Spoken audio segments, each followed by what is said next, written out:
nta musozi n'umwe wari urimo. Birangiye rero n'ubundi etape ya gatanu y'akarere yakiriye mu karere ka Rubavu yegukanywe n'umusore ukiri muto w'imyaka 20, akaba uyu ari umukinnyi w'ikipe ya Rembe yitabiriye ku nshuro ya mbere Tour du Rwanda, akaba ari uyegukanye, akaba yitwa Germaine Zemke w'imyaka 20. Ejo twabonye umukinnyi wegukanye etape ku myaka 20, uyu munsi imyaka 20 n'ubundi ni uyegukanye, akaba ari umusore wavutse ku tariki 29 z'ukwezi kwa munani mu mwaka wa 2005, akaba ari umukinnyi uvuka mu gihugu cy'Ubudage niwe akomoka. Ubusanzwe rero azwiho kuzamuka, ariko akaba ari umupunch kuko ni umusemi, ashobora gutambika, ashobora no kuzamuka, ari nabyo bimufashije muri sprint uyu munsi. Ariko uno mwana arishimye pe, ariko nawe nta kuntu watsindira itambari muri sprint ngo ubure kwishima. Ikintu kiba kimushimishije kurusha ibindi ni ugutsinda role model itambari. Natekereza kuri umukinnyi uzamuka ugatsinda Cristiano cyangwa Messi ukamucenga akagwa, ubundi washaka autorité ya Ligue, kuko iyo foto yo nyibihagije uburyo yishimye mu maso. Niyo mukinnyi tugize agiye kuri podium nkabona aranezerewe cyane, reba arimo arapepera. Uriya ni Germaine Zemke wegukanye agace ka gatanu ka Tour du Rwanda. Nyamara ariko etape ya mbere asorejwe mu karere ka Rwamagana yari yabaye wa 7, i Huye yari yabaye wa 8, Rusizi wa 24, Karongi Rubavu yabaye wa 43, Rubavu abaye uwa mbere ku nshuro ya mbere yitabiriye Tour du Rwanda. Ngibi rero ibihe by'ingenzi byaranze agace ka gatanu ka Tour du Rwanda kazengurukaga Rubavu intera ya kilometero 82 ndetse bazenguruka inshuro 9. Icyo cyaje kuzenguruka zari ziganjemo guhatana kubera ko ntabwo bigezeho agahenge uwari wese kugira ngo agende. Patrick yagiye, Bazemrand bagiye n'abandi bose, ariko ibyakunda yacyambaye umwenda w'umuhondo. Aho rero uyu mugabo n'ubundi aguma muri ya minota ye 2 n'amasegonda ari gusiga Johannes umukurikiye kugeza ubu ngubu. Nibyo rero uwo ni umusore w'ikipe ya NSN Klechi Moritz wongeye kwambara umwambaro w'umuhondo, niwe mukinnyi wa mbere wambaye umwambaro w'umuhondo iminsi 2. Yego yikurikiranye. Aya nandi mateka bivuze ko iminsi akusacya buri minsi 10 kugira ngo afate Valence. Ntabwo byashoboka. Yamusaba kwaza atazijya sinatu.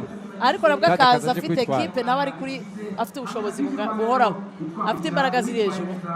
Uwo rero Moritz Klechi w'imyaka 23, ariko ni muremure kweli. Amategeko ya protokole ntabwo byemeye ko umugabo aha indabo umugabo. Niyo mpamvu Commission of Police Emmanuel Hatarata uriya mukobwa niwe ugomba kubikoramo test, ubundi afanda agafata ifoto. turamushimira ko rwose komanda mu nzego ahagarariza umutekano cyane cyane polisi. nabo nabashimiye niwe komanda w'uburengerazuba.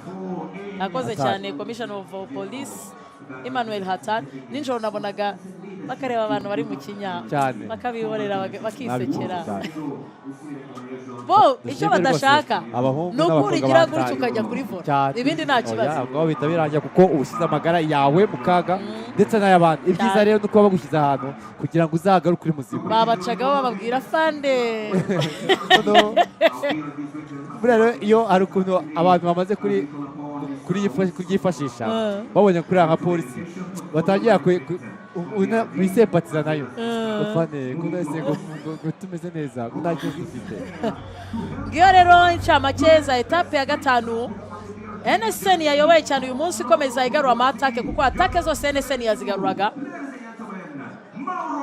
N'ubundi rero umwambaro uyu munsi umusprinteri jezi irahindutse, wabibonye? Kati Simolo ukinira Loto niwe ugiye kuyambara. Ubwo ko niyo muntu w'inkubaganyi uri mu kipe imyaka Maolo Oye nita ku myaka yabo kurusha ibindi byose. kugira ngo bihite biguha ishusho yo kumenya mu by'ukuri ibi bintu abikorana umuhanda 23 afite imyaka 20 yavutse 23 z'ukwezi kwa gatanu. We ntaranakura. We ntarakura. Uwo rero Maolo Katz Maolo ejo yarakanze arakanda bageze mu musozi wa nyuma Wasoje ku biranga. mwanya wa gatatu. Ariyo mpamvu ya breaker yabo bagiyemo agendera higa utunota kuba bisiko Headman we yasigaye ntabwo yajyanye nayo. Nibyo rero nguwo Maolo niwe wambaye umwambaro w'umukinnyi wegukanye amanota ya sprint.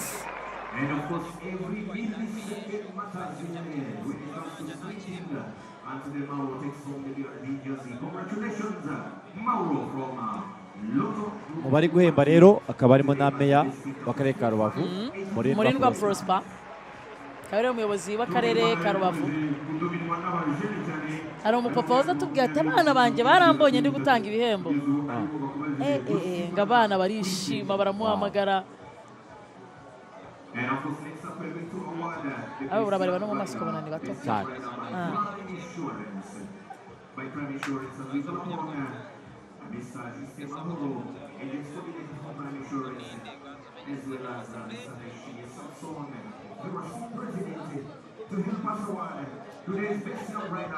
One more time, this September, the Ethiopian from Team Amani, Adonim Jersey 142. One more time for Amaniel. Destra! Here's some congratulations. Umusore rero wa Team Aman n'ubundi Destar Amaniel ukomoka mu gihugu cya Eritrea niwe uhembwe nk'umukinnyi ukiri muto witwaye neza kurusha abandi uyu munsi. Akaba rero nawe afite imyaka 20 ariko imyaka under 20 ruzuye under 23 ni benshi ufitemo abakinnyi benshi kuko ni benshi niyo jezi gwe kurusha mayo jaune kuko harimo abakinnyi benshi cyane. Uyu nguyu yavutse tariki 19 ukwezi kwa 9 2005 afite imyaka 20. Ese buriya kuki batayihaye uwatwaye etape? Oya ni classement general. Turi kuri classement general. Ubundi igihembo bibiri hari ibihembo bibiri byonyine batangira jezi ni cya stage cyo munsi kikarangira na breakaway ariko ibindi classement general. Ari n'ampamvu za bonus hari abantu zizaheka kugira batashye.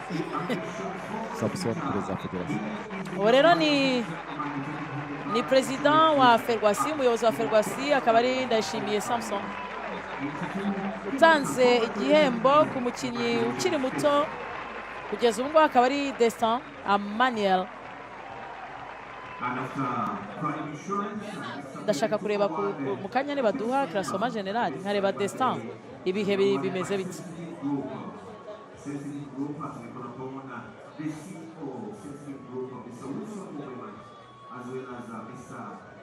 Nguko uko rero bari bageze kuri rap ya kane bazenguruka. Iya kane bari basigaje rap enye kuko iya kane yari irimo igihembo, iya karindwi yari irimo igihembo. Ubu ni kwa hangane bagaruka byakunye kwa sprint cyane. Ibi rero ni bimwe mu bihe byaranze Aidaman Shah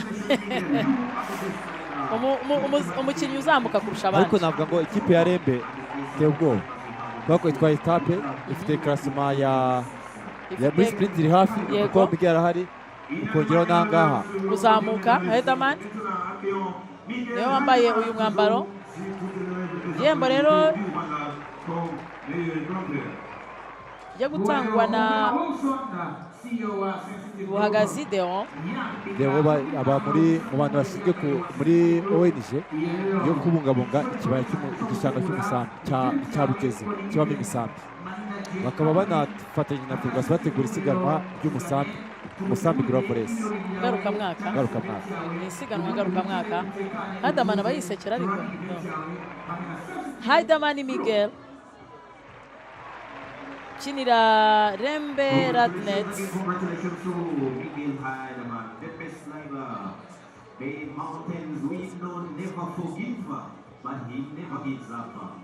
fata agafoto rero k'urwibutso ka etape ya gatanu bamwenyura gusa nta kibazo aba yifitiye.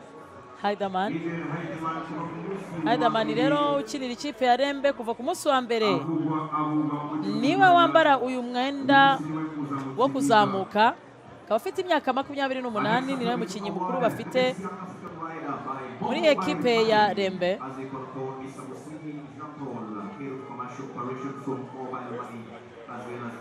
Urutonde rusange rero rudusigiye iki nyuma ya etape ya gatanu.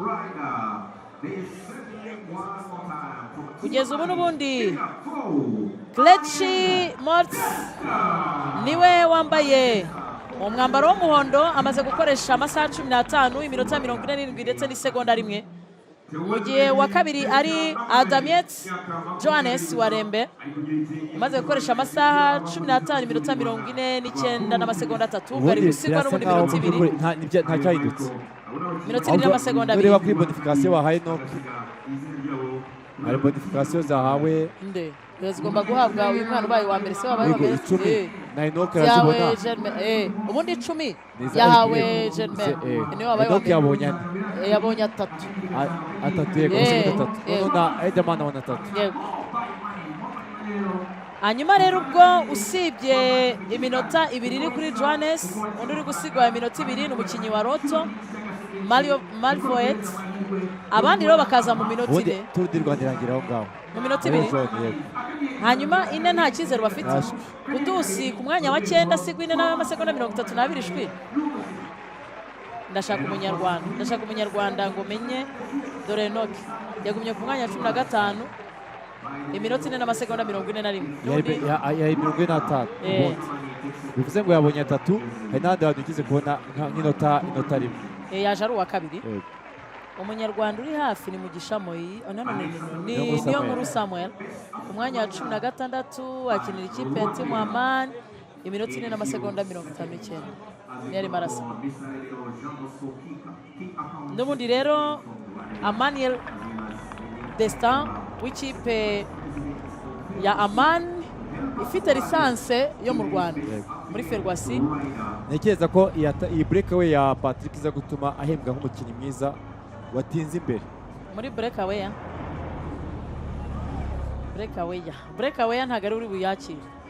Breakaway irahabwa Zomerman Jagen yatinze kuko abazi mwakoze rega nuze bahise bamufatana, yambutse bahita bamufata ko yagiye nabi ko yagiye mu gihe cya sprint ya sprint ya karindwi. Uwo rero uyu niwe Heidemann, n'ubundi Destin Emmanuel Destin ugiye guhembwa nk'umunyafurika mwiza.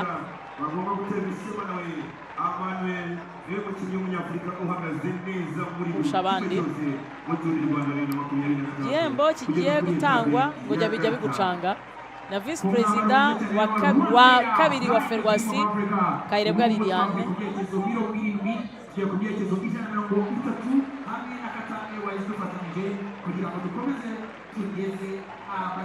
Mukanya turakira umunyarwanda mwiza.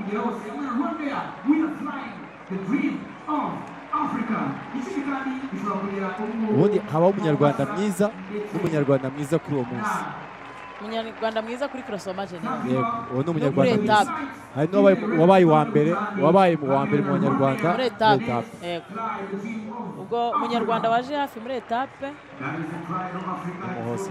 ni Muhoza Eric wasoje ku mwanya wa 15 wanakoresheje ibihe bimwe n'uwa mbere. Ubwo nyine yaba ari avantage ko ari isiganwa ryo mu Rwanda ari iryacu aritwe turitegura ko bikomera, ariko ibyo bintu bivaho. Nta mufaransa mwiza wo muri Tour de France. Dore icyo bita kuba umubyeyi. Hari umugabo wigeze ubona agira atya kuriya Liliane abigenje.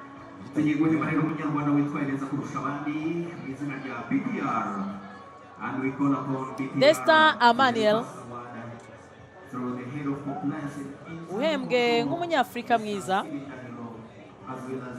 Mukanya rero agiye gutangwa igihembo cy'umunyarwanda mwiza, ari nako dukomeza kureba amwe mu mashusho y'ibyaranze etape ya gatanu. umunsi w'ejo ni etape ya gatandatu izahagurukira mu karere ka Rubavu igasorezwa mu karere ka Musanze n'ubundi kilometero 84 kilometero 84 ariko zirimo umusozi wa Sashwara kategori ya kabiri n'umusozi wa Kinigi kategori ya gatatu. Abasiganwa bazabanza bajye Buraseri ariko badasiganwa muri depart bari hagati muri zone netre cyangwa se neutral zone bagaruke, ariko noneho ko hari umuhanda uca kuri Buraseri ukazwa tunga neza hano hafi yaho bibera. Ahasigaye baze bakimara kurenga ubwato ubwisiganwa rizaba ritangiye, bazazamuka banyure ku musozi wa Rugerero, akaba ari umusozi ufite uburebure bwa kilometero 2, nyuma bazagera ku musozi wa Sashwara, ariko bazahagera baciye mu dusozi twinshi ahubwo Sashwara nuko harimo intego. Yego, ko bazaba baciye mu dusozi turimo hagati, yego, ariko aho ngo niho hazaba hari umusozi uwo munsi. Sprint iri Musanze banyuze ku murongo uyu nguyu, ariko nta mabonification uzaba ufite mu gihe cyo, kandi undi musozi uri Nyange bazawutangira ahitwa Nyange, ni hariya ukimara gusiga umuhanda ujya Uganda uzamuka ujya mu Kinigi, ariko wawusoreze mu Kinigi. Ni umusozi ufite uburebure bwa kilometero zigera ku 8, ubundi bazaba bageze mu mujyi bahite bazamuka ku isoko ry'imbuto, bazamuke bajya mu Kinigi, bagaruke basoza banyuze kuri Ines Ruhengeri. Aho niho bazasoreza ku munsi w'ejo. Rero bazatangira ku isaha ya saa saba. Yego, bazatangira saa 7.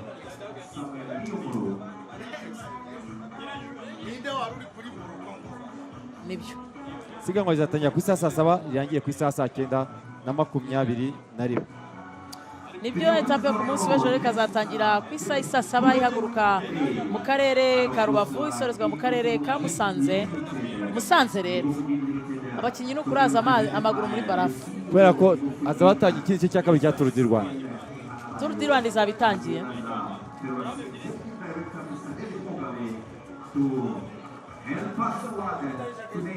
Mukanya rero twarebaga hahembwa umunyarwanda mwiza ariwe Niyonkuru Samuel ukinira Team Aman, mu gihe kandi Jugani Zomermandi ari ugiye guhembwa nk'umukinnyi wagize breakaway ndende, wabaye muri breakaway igihe kinini kurusha abandi. Igihembo kigiye gutangwa na David Mugabe, akaba ari Executive Director wa Ferwasi. Akaba rero ari igihembo cy'umukinnyi wamaze umwanya munini cyane muri breakaway, akaba ari Zomerman wanatwaye etape yasorejwe mu karere ka Rusizi, ndetse yambaye umwenda w'umuhondo, ariko umwenda atabashije kwambara ngo awugerane hano yongere kuwisubiza mu karere ka Rubavu. Tour du Rwanda igeze ku munsi wayo wa 5.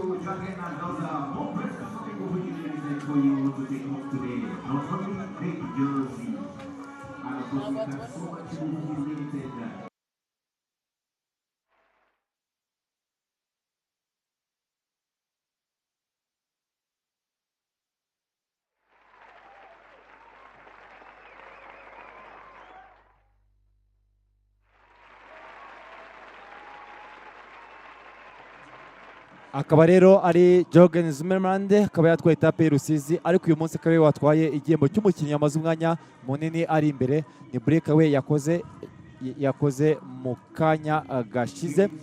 Muri studio yacu turi kumwe na Niyonkuru Samuel. Etape y'uyu munsi yari igitambika, ariko birangiye twabonye breakaway zagiye zigerageza ba Patrick n'abandi, ariko bahita bagarurwa. Ni etape umuntu yasobanura gute?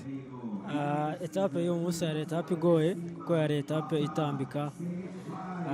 Impamvu wabonaga ko na breakaway yagendaga ngo ishyiremo ibihe binini ni ukubera yuko ari ekipe yari yakontorolaga, yari yambaye mayo jaune, niyo mpamvu yagomba gukontorora kubera yuko na breakaway bagira ngo igende, kuko iyo igenda byari buze kugorana kubera yuko yari sirikwi y'ibirometero bikeya, byashoboka ko iyo bareka bureka yanga igende bari bwahite bayifata, yari bwahite izenguruka iporoto, ugasanga bibaye ikibazo kuri mayo jaune no ku bagisi muri rusange. Niyo mpamvu batemeraga ko ishyiramo ibihe binini cyangwa biyatume igenda. Iyo uri umukinnyi uzamuka kuri etape nk'ingiyi ukagera nawo muri sprint ukora iki? Ni ukwishoramo cyangwa guteka gemba bi hafi? Nta kindi kintu wakora usibye gucunganwa n'umukinnyi wa mbere winjiramo kugira ngo atagusiga ibihe, kuko byashoboka ko yuko yagenda akaba yagusigamo ibihe agasanga utakaje ibihe wari ufite. Ku munsi w'ejo hari etape yahinduye byinshi kuri classement general. Twabonye break yagiyemo mugenzi wanyu Desta Mukinana kugeza bakari ku mwanya wa gatatu. Ejo habaye iki muri pilote gituma muyirekura ikagenda? Ejo yari etape igoye kubera yuko iporoto yaracitse, habayemo amatake tugitangira, bareka abakinnyi bari mu bihe birebire baragenda, bumvaga yuko ko inyuma hasigaye iporoto y'abagisi gusa, bari bazi yuko bari buze kubafata, ariko ekipe z'abagisi twese abagisi twarasiganye turacungana, buri ekipe ikontorora, birangira abakinnyi bari mu bihe byinshi, bari batakaje ibihe, baragenda bashyiramo ibihe byinshi, bituma rero karasoma ihinduka. Ariko kuri plan ya ekipe yanjye twari dufite umukinnyi wari uri nawe mu bihe byari biri hafi, yabashije kugenda breakaway, birangira tugize umwanya mwiza wa gatatu. Etape y'ejo kilometero twavuga 84, urahazi umuhanda urawuzi cyane, harimo kuzenguka mu karere ka Musanze gusubira kuri Nesi twayikoze umwaka ushize. Etape y'ejo hari ikintu ushobora guhindura kuri mayo jaune cyangwa se wenda kuri wowe ko wakigira imbere? Birashoboka cyane kuko guhera ku mukinnyi wa gatanu ntabwo turi gusiganwa ibihe binini, uretse umukinnyi wa kane kugeza ubu umukinnyi wa gatanu Jorgen Zimmerman afite iminota 4 n'amasegonda 7, wowe uri wa 16 iminota 4 n'amasegonda 59, bivuze ko top 5 yashoboka cyane biracyashoboka cyane, kubera yuko urumva hagati twese turi mu minota 4 kuva ku mukinnyi wa gatanu kugeza ku mukinnyi ndakeka wa 20, twese turi ntawe uri hejuru y'umunota, twese turacyane mu masegonda. Birashoboka ko ejo ngomba kugerageza nkareba ko nagabanya ibihe, ariko usibye yuko dufite n'umukinnyi twebwe muri hafi muri top 5 nawe tugomba kuba hafi kugira ngo adatakaza ibihe, ariko njye ndacyafite amahirwe menshi yo kuza muri top 10, nabwo birashoboka cyane, na top 5 biracyashoboka. Etape 3 zisigaye ni etape zo gukina classement general. Ni etape zo gukina classement general no gushakamo etape, kuko kuri njye biracyashoboka cyane. Sam, reka ngushimire cyane, bwo tunakwifurize stage 3 zisigaye nziza cyane. Yego, murakoze cyane. Akaba rero ari Niyonkuru Samuel, akaba ari umunyarwanda kugeza ubu dufite mwiza muri Tour du Rwanda, aho ari ku mwanya wa 16, arimo arasigwa iminota 4 n'amasegonda 59 na Kelechi Moritz kugeza ubu wambaye umwenda w'umuhondo, aho amaze gukoresha amasaha 15 iminota 47 n'amasegonda n'isegonda 1 kugeza ubu ngubu. Turimo turahemba ekipe nziza y'uyu munsi, akaba ari ikipe y'igihugu ya Eritrea. Kugeza ubu ngubu turimo turagana ku musozo w'iminsi twe dufite hano mu karere ka Rubavu. Byari byiza cyane, ikiyaga cya Kivu rwose cyaraturyoheye, ndetse twagize n'ibihe byiza, twagize amasiganwa yaba etape yo ku munsi w'ejo yaje hano igahindura ibintu, tukabonaho mayo jaune abaye gushekinga, ndetse twanagize n'ibihe byiza kuko mwabonye ko criterium uno munsi si hano mu karere ka Rubavu yagendaga. Iri ni igare n'urukundo, igare n'ubuzima. Reka mabwe ko ku munsi w'ejo ku isaha 7 zaba turi kumwe, ubwo isiganwa izaba yagurutse mu karere. Mbere ko dusoza ariko reka manzi mabwe gato kuri ku buryo turebe uburyo etape y'uno munsi yarangiye, aho rero aho byaje kurangira uyu musore ni Zemke Germaine atwaye etape, aho rero yaratsinze muri sprint 8 none umunyarwanda waje hafi kuri etape y'uno munsi yo twebabwiye akaba ari Muhoza Eric rero akaba yasoje ku mwanya wa 15. Reka tuye kuri classement general ku rutonde rusange, rero akaba Kelechi Moritz yakoresheje iminota 15 amasaha 15 iminota 47 n'isegonda 1, akaba rero akurikiwe na Adamietse Destin ndetse na Duarte. Navuga ko abakinnyi bane arimo kugeza ubu bari gukinira Classement General, ariko nkuko Niyonkuru Samuel amaze kuvuga mu kanya, haracyari amahirwe kuko abantu bari muri za kane iminota ine ni myinshi ku buryo ashobora kuba yazamuka ajya gushaka Classement General yisumbuye ku mwanya afite kugeza ubu ngubu. Uvuga ko rero umunyarwanda we uri hafi Niyonkuru Samuel ku mwanya wa 16. Byari byiza hano mu karere ka Rubavu, twarishimye kandi twarashimye. Reka rero nsoza amabwire ngo igare n'urukundo, igare n'ubuzima. Mugaragu mukomeze mubwire abanyarwanda uko igare uko urukundo rukomeze gusakara mu gihugu cyose.